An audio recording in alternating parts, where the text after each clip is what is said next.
तो ससुर में पछताइबू नहीं मिली ऐसन प्यार। Music by Mahadev records बंगरपुर।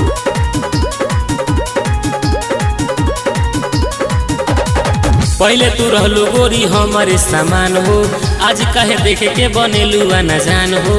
आज काहे देखे के बनेलू न जान हो। पहले तू रहलू गोरी हमारे सामान हो, आज काहे देखे के बनेलू न जान हो। न जान हो कौन कमी रहे खोजलू दोसर यार। कौन कमी रहे खोजलू दोसर यार। अब तो ससुरों में पछताइबू नहीं मिली ऐसन प्यार। अब तो ससुरों में पछताइबू नहीं मिली ऐसन प्यार। अब तो ससुरों में पछताइबू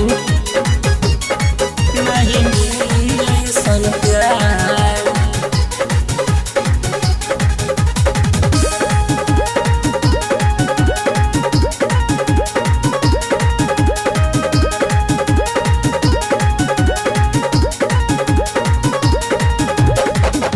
नहीं में तूड़ देहलू किरिया कसम हो। कहलू कि याद तोहर होई ना कम नहीं में तूड़ देहलू किरिया कसम हो। कहलू कि याद तोहर होई ना कम तनिको ना सोचलू रहनी तोहर हकदार।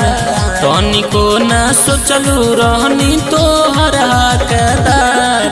अब तो ससुरों में पछताइबू नहीं मिली ऐसन प्यार। अब तो ससुरों में पछताइबू नहीं मिली ऐसन प्यार। अब तो ससुरों में पछताइबू नहीं मिली ऐसन प्यार। Music by Mahadev records Bangarpur. काहे तू सोनुआ के दिल से भुला के खुश बारू लखन संगे ससुरा में जाके। हो सुना काहे तू सोनुआ के दिल से भुला के खुश बारू लखन संगे ससुरा में जाके। रंगीला भगत के जिंदगी से कैलू तू खिलवाड़। रंगीला भगत के जिंदगी से कैलू तू खिलवाड़। अब तो ससुरों में पछताइबू नहीं मिली ऐसन प्यार। अब तो ससुरों में पछताइबू नहीं मिली ऐसन प्यार।